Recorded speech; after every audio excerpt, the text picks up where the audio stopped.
What's up, Tailgaters? My name is Tailgate Nate. Welcome back to my channel. Happy Monday as I took the weekend off yet again. Today, we're going to be continuing our 2021 team preview prediction series. I'm still in Key West, so this video is pre-recorded. So again, if anything is out of date, I apologize. But today, we are going to be talking about the Washington Huskies, the team that surprised a quite a bit of people last year. Can they do it again in 2021? You're going to find out my thoughts a little bit later. Please leave a like. Also, hit that subscribe button down below. If you're new here, ring the bell as well. The channel is only increasing. Thank you guys so much for sticking around on the channel. You can also leave a comment down below. Just keep it PG down there in the comment section and share the video as well if you would like. And with that all out of the way, let's go ahead and talk about Washington in 2021. Washington, I think, is going to be a very competitive team in 2021. If you look at what they did last year, they were poised to make the Pac-12 championship if other factors didn't get in the way. COVID restrictions was the big one, prevented them from playing a game against Oregon, which would have decided the Pac-12 North anyway. But even because that game didn't get played, Oregon ended up going to the Pac-12 championship game. But this Washington team returns a lot of talent. There's a lot of nice pieces coming in. But to understand what they have now, we have to understand what's leaving first, right? As usual, you guys know how this works. So Ethan Garbers, Jacob Sermon, both of those quarterbacks are gone. Both of them transferred out to the transfer portal. I believe one went to Utah, one went to UCLA. Not too sure about that. I know one went to UCLA. I think it was Ethan Garbers. But Jacob Sermon also transferred out, and that leaves the Huskies scrounging for a quarterback. They got a couple guys, though, that I do believe are going to be able to step up. Puka Nakwa, sorry if I say names wrong again, and Ty Jones at wide receiver. Both those guys are out. So a couple top targets leaving Washington. They're going to need some other pieces in the wide receiver core to step up, but they have the pieces there. Fine, we'll talk about them in a little bit. Couple defensive linemen you see there, including Levi. Not going to try to pronounce that last name. Sorry. Levi was a fantastic player on the defensive line. Gone.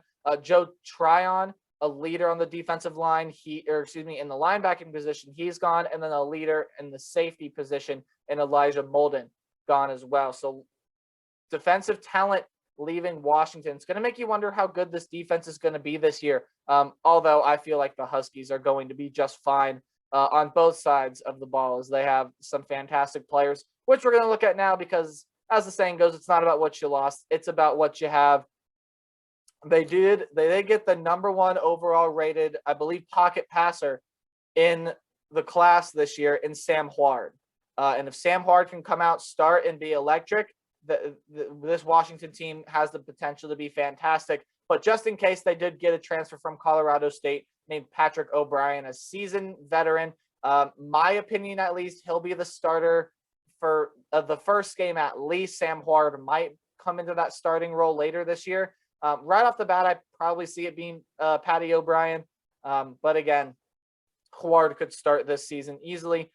Terrell Bynum and Jalen Polk out there at wide receiver. They have a couple nice pieces at running back too that are not on this list. Just I feel like the wide receiver position is just too important for this Washington team. Terrell Bynum, Jalen Polk, going to be two guys you're going to want to watch out for, among others. And they have one of the best tight ends in college football by the name of Cade Otton, a projected top 3 round draft pick in the NFL draft next year. I think Cade Otton's going to be fantastic next year. So that's a name to watch for Washington as well. Jeremiah Martin's going to highlight the defensive line. And here we go. I'm going to try to pronounce it. Udefon Ulofoshio.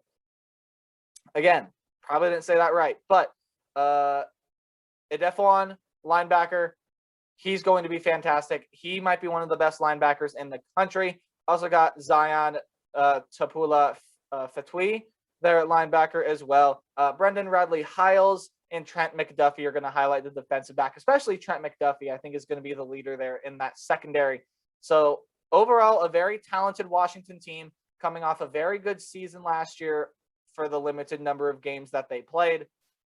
This team should have no reason to do anything but pretty well in 2021. But you take a first look at their schedule. Hey, they went 3-1 in 2020, 3-1 in the Pac-12.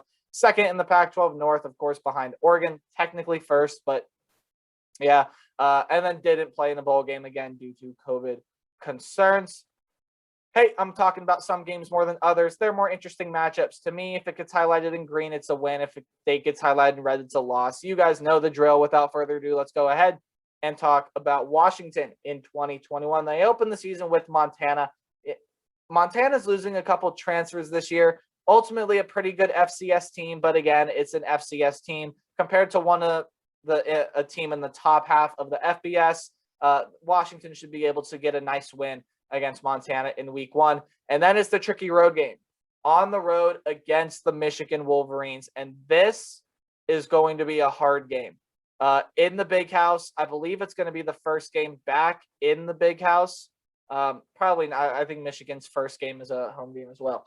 But this is going to be the biggest stakes game played in the Big House in about 2 years. This is going to be a phenomenal game to watch, in my opinion. I think both teams are going to be pretty solid this year. Michigan, of course, should rebound from where they were last year. Got a couple holes to fill, though, if you are the Michigan Wolverines. And I would be tempted to pick Washington here if the game was at home for the Huskies. But you know what? I see this one being close, but I don't see Washington pulling out the win in this one. I think Michigan is going to be too strong at home. I think Michigan's going to come out with a lot to prove. Jim Harbaugh's going to be coaching for his job. I think the Huskies take their first loss of the season on the road against the Michigan Wolverines, and then a home game against Arkansas State. Arkansas State, I'll admit, I was a little too high on last year. And with the talent they're losing surrounding the quarterback position, that being Logan Bonner and Lane Hatcher, I just don't really like this Arkansas State team this year. A solid team in the Sun Belt, yes, but an upset threat to Washington, absolutely not. I see the Red Wolves being easily defeated by the Washington Huskies. And then the home game against Cal. Cal's always a feisty team. I've talked about it in my other Pac-12 videos. They're a feisty team. They can come out, they can punch it in the mouth, and they can do some damage. They're always going to be a hard-fought team. I just don't think Cal's going to be anything special this year. Cal in the bottom half of the Pac-12, maybe even in the bottom third, bottom fourth of the Pac-12. I just don't think Cal's that great. I am predicting Washington to beat Cal here. And now on the road against Oregon State. I would watch out for this game if I were Washington. Washington fans out there, I would watch out for this game. Oregon State's been trending on the up and up, and they're bringing a lot of nice pieces back from a solid team last year that pulled off an upset against Oregon in this very stadium. So this has the recipe for an upset. This is going to be a hard-fought game, and I think Oregon State keeps this one close. I think Oregon State hangs around. I think they're able to compete with Washington.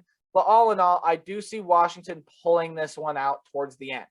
A tricky game for Washington to win on the road. But I do think that Washington's going to be able to pull it out and get this one done before their bye week. So before the bye week, they start off 4-1 in my opinion.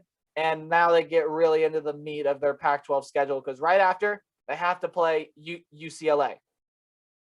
I can already tell I might make some people angry with the pick that I'm about to make here, especially Washington fans. So with that being said, I'll flash it up on screen now. Yes, I do have UCLA upsetting Washington as of right now. Look, UCLA's got some of the most underrated running backs in the country. Just a phenomenal group of backs back there. Not a lot of people are really paying attention. A lot coming back in production, including Dorian Thompson-Robinson, and they're bringing over Zach Charbonnet from Michigan. So UCLA is going to be a powerhouse team this year. They're going to pound the football. The question with UCLA is how good is their defense going to be? That is the question. And with a Washington offense that I feel like might struggle at times this year, I think this is a great opportunity for the UCLA team overall, not just the defense, the team in general, to prove that UCLA is a legitimate threat in the Pac-12. And I think they can be. Chip Kelly, he's only shown signs of improvement over the past couple of years here at UCLA. I think UCLA pulls off the upset on the road against Washington. You can hate me. That's fine. But that is the upset that I am picking. Again, I pick the records for these teams, and then I go by and pick whatever I think would fit that. So there you go. On the road against Arizona is the next game up. Arizona might as well be the worst team in the Pac-12. Heck, one of the worst teams in the Power 5. It's a Friday game on the road. We know we talk about highly ranked teams losing on the road in weekday games because it's a short week of practice and whatever. Yeah, Arizona's not capable of pulling off any big upset. I see Washington winning that one easily. Stanford, and this is another road game that you got to watch out for. Stanford did just lose Davis Mills, yes, but I still think they're going to be a solid team this year. They could surprise a fair few amount of people, especially, I think, Pac-12 fans. Now, I know a lot of people who watch the Pac-12. I don't watch a lot of Pac-12, but again, the people who really know the Pac-12 might be saying that Stanford is a surprise team this year. I've been saying it throughout these preview videos. I think Stanford can be a surprise team. They're not overrated or underrated. I think they're being about overhyped, but I do see quite a bit of people, I think, a little bit underestimating the Stanford team. I think this is going to be a hard-fought game. I think Stanford sticks around, but I do have Washington pulling it away at the end. I think Washington's just going to have too much talent. They're going to be too good, and I think Washington pulls away in the end in this one. And I think they get help from their defense in this one as well. And then the big home game against Oregon. Again, you watch my Oregon video, you know where this is going. But this is the game that's going to decide the Pac-12 North. It is. It's going to be that game that decides the Pac-12 North. This is going to be a hard-fought game. I see it being a back-and-forth contest. And to me, it comes down to whichever offense can play better. I think on the defensive side, Washington's got a lot figured out by now. I think their defense is going to play at a high level, or is going to be playing at a high level. And Oregon, hey, they got some questions on defense, especially in the defensive backing group, but they still have a lot of nice pieces. I expect Oregon to be a really, really good team this year. This is going to be an absolute dogfight. And Husky fans, you can be happy with me because I have you getting the win against the Oregon Ducks. Home game for Washington, a high-stakes game, could be the game that decides the Pac-12 North. This is going to be a phenomenal game. Expect Oregon to have maybe one loss coming in here, playing for their season, but I think much like Arizona State did to Oregon in 2019, Washington will do the same to Oregon in 2021, end their playoff hopes, get the big win at home. And now a home game against Arizona State, and simply, I just have this coming as like a win high loss, if you understand what that means. I think Washington's going to be really high coming off that Oregon game. They're going to have won a nail biter, a close one, a classic at home. And now they're going to come back home. I think they're going to feel really good. I think they're going to come out and play a little lazy against Arizona State. Arizona State's another team that I feel like has that potential to be a really, really good team. They have all the pieces there. Again, some underrated running backs. Jaden Daniels is coming back.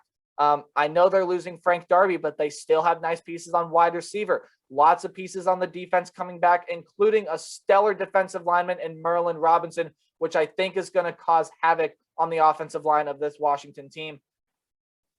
I see Arizona State pulling this one out. An upset?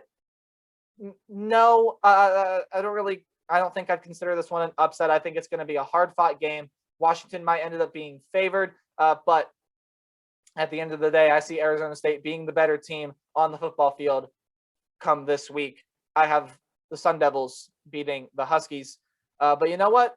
Good news for Husky fans, you're not going to pick up another loss for the rest of the year. On the road against Colorado, Colorado just lost quarterback Sam Noyer to the transfer portal about a week or two ago, probably about 2 weeks by the time you're watching this video.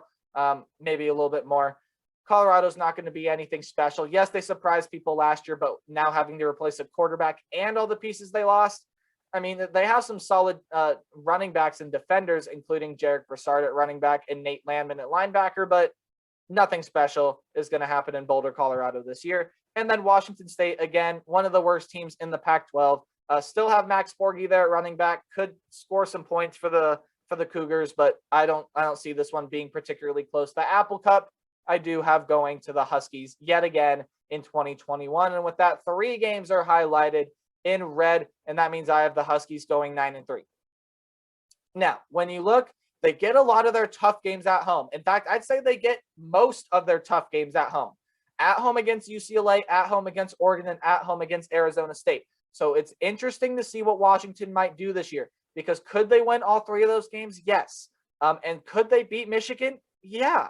I just see this Washington team slipping up somewhere. I think this is going to be a young group, especially led by a quarterback that's breaking into the system for the first year. They're going to have some young pieces everywhere else, but they'll also have some experienced pieces as well. This is a combination of a young and veteran team. It's a really interesting team that you want to watch for in 2021.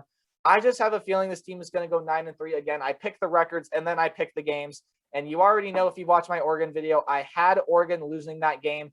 And so I had to pick them to lose 2 others. And to me, those 2 most likely losses are to UCLA and Arizona State.